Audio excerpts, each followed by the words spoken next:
after. Yeah, we're looking forward to the Big 12 Challenge. I think it's a big deal for the SEC to play well in this. You know, it's kind of middle of the conference, and most teams are only playing within the conference, so I think it's big for the SEC to do well. We've got to try to do our part in it. It's not going to be an easy game on the road at Oklahoma. I mean, their conference record is not great, but they've won, I think, or they've lost, were they 2-6, I believe, and lost 4 one-possession games. So they're playing teams really tough. Texas, Kansas, Baylor, you know, they've lost some one-possession games. So our guys got to understand this is a team that's more than capable of playing with the best teams in the country. We know that. We're prepping our guys for it. We got to be much improved from the Mississippi State game. I didn't think we were very good in that game at all on Wednesday, but I think our guys will be. I think they hopefully had a little bit of a wake-up call that we got to come prepared a little better and come focused a little better and play harder to start the game. So looking forward to see how our guys respond after the Wednesday game. Mike, where have you seen this team evolve the most from November to now? You know what? Defensive intensity and consistency. I mean, if you look at our game against Gonzaga, I didn't think we were very good defensively at all. The other area we've improved, we've cut our turnovers way down, and we were turning the ball over way too much early in the year, which the way we play fast, aggressive, attacking. Guys got to learn it. We expect more turnovers earlier in the year, but it seemed like they lasted a little longer than they needed to. But I think we've done a lot better job. I think guys have kind of figured out their roles a little better. You know, we got some guys that not everybody was going to be the main scoring options. Guys have figured out where they can fit in and help the team get better, and I think guys are buying into their roles a lot better. Mason. Coach, 2 questions. The first question being Oklahoma, like you said, is playing a lot of teams very tough. They're trying to get an NCAA tournament spot as well. What's like playing them? And the second question is, with Charles Bailey kind of leading the team in fouls, he's had at least 3 fouls every game since SEC play started. You know, what are you kind of seeing from him, and then more so when he's doing what the rotations aren't doing, up them in bad spots? Yeah, I mean, first question with Oklahoma trying to get an NCAA tournament bid, we know that they're hungry for a win. They need quality wins. We're hungry for a win too, though. We're playing for #1 seed. This isn't a game that you can go on the road and just, you know, not take care of business. Like, we're playing for something too. So we got both teams playing for different things, and we're both going to be motivated, and we got to know that we're #2 in the country right now in the polls, and teams are going to bring their A game against us. We know that. We just saw Wednesday night, and we barely won the game. We probably should have lost that game. So we got to play a lot better. So that's that. Second one with Charles and the fouls. Charles needs to get in the stance and move his feet better so he gets squared up when he does have to help. I think he's been out of the stance too much. He's getting twisted because he's late on everything, because he's not there on time.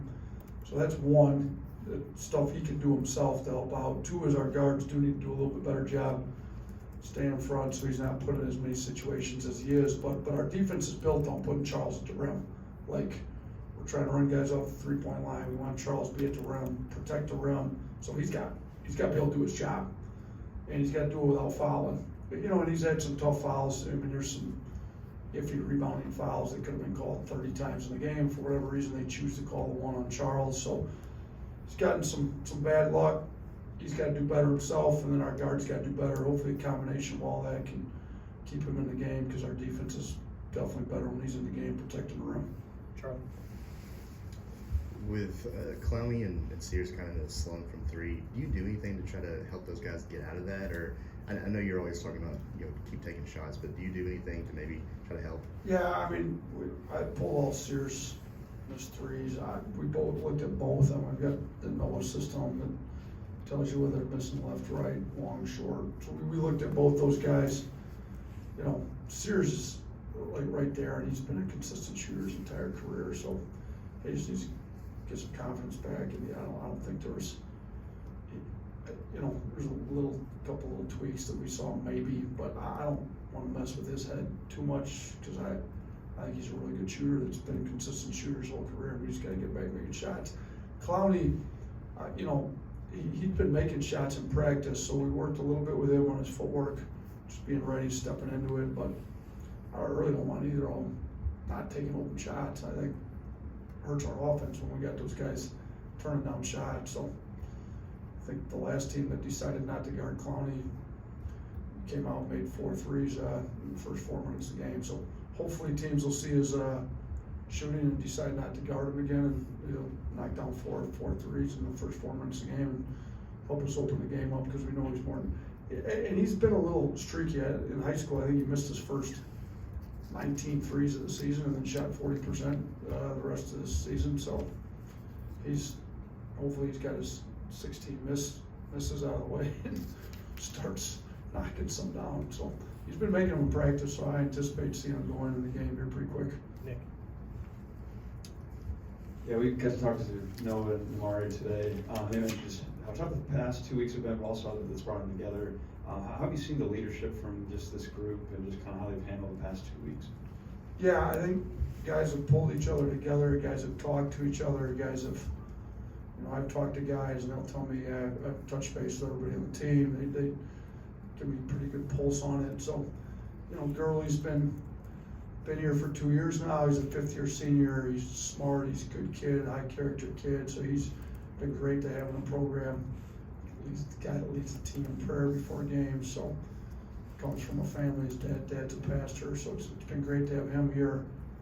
You know, Quinterly's been through, you know, a lot, and then he's been here with us every year we've been here. He had to sit out first year, was able to play our year 2, and we were really good. So he's been good. You know, he was really close to Darius, one of the guys closest to him on the team. But, you know, I just think guys have faced some adversity, and I said it before, like sometimes God puts you in situations that maybe don't look like there's any good could come out of it, and there's definitely a lot of bad involved in this situation, but God can use bad situations to help other situations, and I think our guys maybe have grown a little closer and had to fight through some adversity, and they're really the only ones that know what type of adversity they're going through, and they've kind of pulled together to fight through that. Kurt. Yeah, sort of in along with Charlie's question, do you think shooters are born or made or?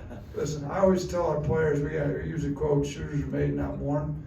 I do think some guys are born with a little more innate ability, but I don't think anybody just rolls out of bed without any practice and can shoot basketball at a high clip. You gotta spend some reps in the gym. Like, and I say this too, you look at the NBA, there's plenty of guys that come into the NBA non-shooters that turn themselves into shooters by the work they put in. Like Herb Jones is one of them. Came right out of here. He couldn't shoot the ball his first 3 years here.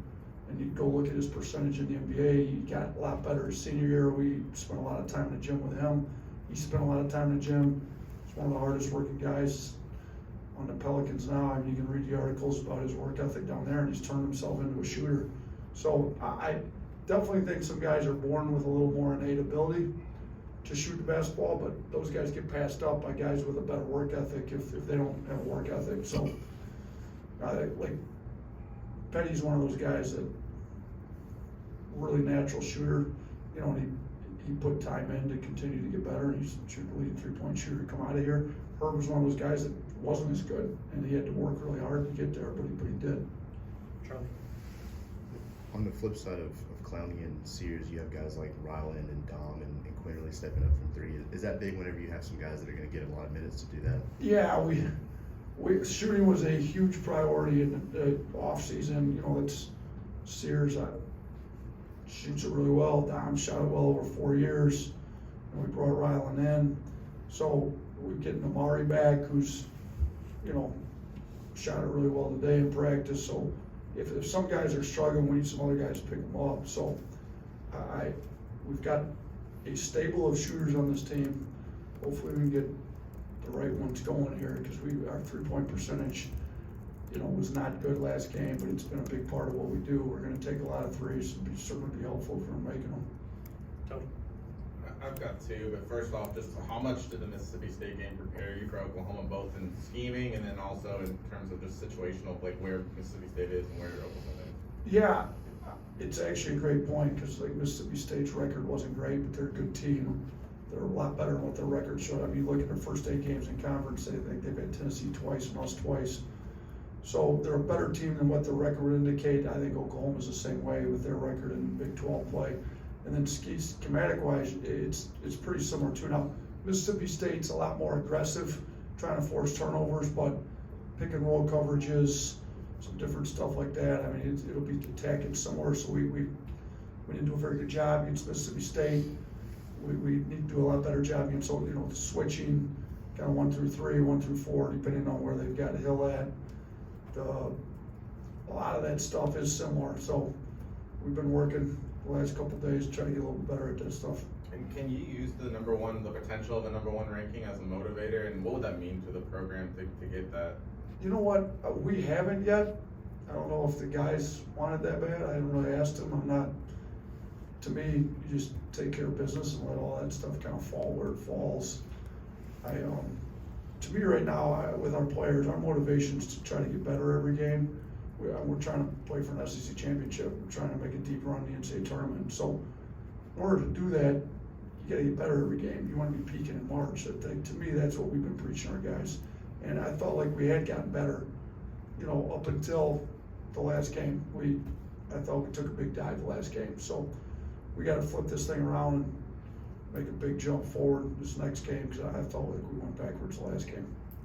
Thanks, Coach. Thanks.